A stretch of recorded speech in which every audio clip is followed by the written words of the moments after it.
Hey everybody, welcome to the channel. Soil here, and today I want to talk about dollar cost averaging, which is an investment strategy that can help you lower the amount you pay for investments and minimize risk.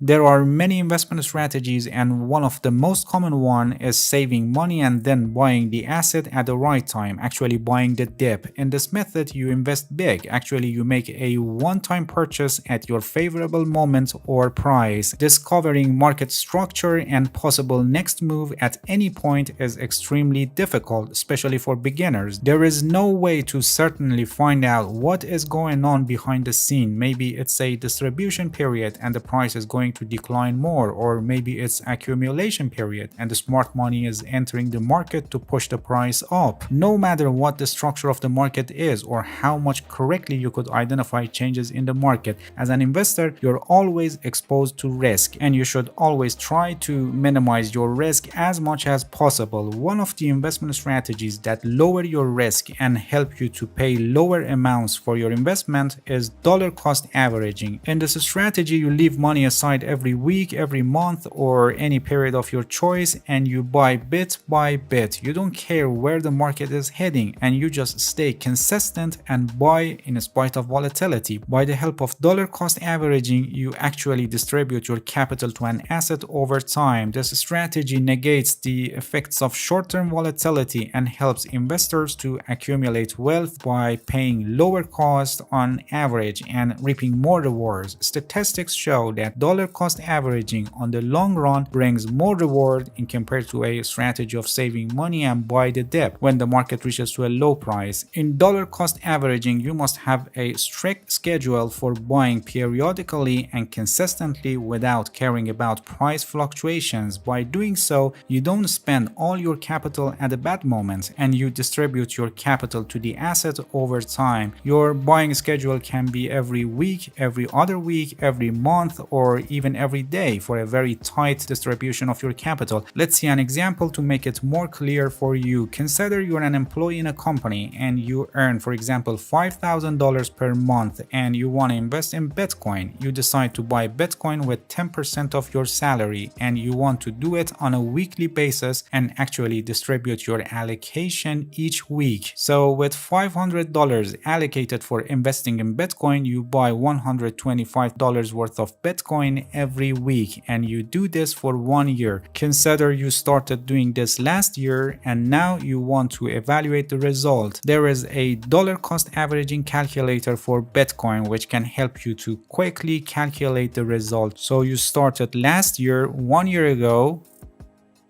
The accumulation period is also 1 year.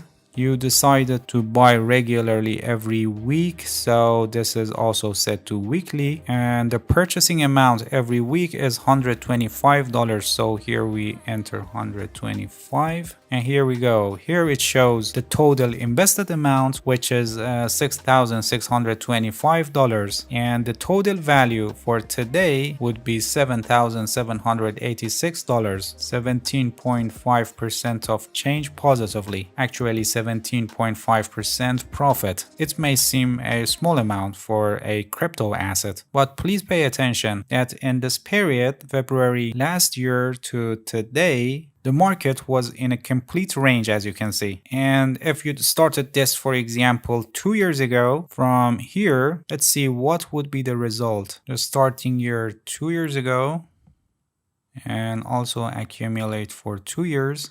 And the repeat purchase is same weekly. And now you can see the result. The total amount invested in this 2 years is $13,125, and the total value of our investment today would be $41,764, 218% profit, more than 3 times of your invested value. And for this example that you started 2 years ago, if you had this investment for 1 year, actually for the second year that the market was ranging, you stopped investing for any reason, the result would be even better, 414% profit, because in this period the market was in a very strong uptrend. By these examples, you may think that the dollar cost averaging is a winning ticket, but you shouldn't just look at it the upside way, and you must also think about it the other way. Consider the price was $60,000 when you started investing by this strategy. strategy, but after that the price started declining, and now after a month of investing the price is $30,000, 50% market decline. The good point with this strategy is that because you distribute your allocations evenly and regularly throughout the drop and you buy at both highs and lows, your entry level on average would be around $45,000. The result would be 25% loss for you, but consider this with a situation you entered the market at $60,000 with all your capital on a one-time purchase. This would result 50% loss. So in bear markets with dollar cost averaging strategy, your entry level on average will move higher in your favor, and this helps you to break even easier because you will need smaller percentage of rise to cover the losses and break even. You can also look at the dollar cost averaging from another perspective. Some investors do not pay any attention to the Bitcoin price, and instead they just focus on collecting as many coins as possible. Until now, Bitcoin has always shown a new record of all-time high, and looking at the strategy in this way also can have benefits for you in long term. So to dollar cost averaging, the first step is to decide which asset you want to buy, and this requires a serious study and research. Then you must decide how much of your capital or how much of your income or salary you want to allocate to that asset. And next, in the final step, you must decide on picking a fixed buying interval. Most investors with this strategy buy once a week, or some prefer every 2 weeks, every month, or even every day to negate volatility as much as possible. But buying on a weekly level is the most common schedule among investors who use dollar cost averaging. The most important part with this strategy is consistently buying based on your schedule in spite of volatility, and by doing so you distribute your capital to the asset over time, and this results paying lower cost on average and reaping more rewards. Alright, that's it. Thank you for watching this video. If you have any questions, feel free to ask and leave a comment for me. I'll answer your questions as soon as possible. If you found any value in this video, please like it, please subscribe to my channel if you haven't already, and hit the bell so you get the notifications of my new videos. See you guys in next video, and good luck with your investing.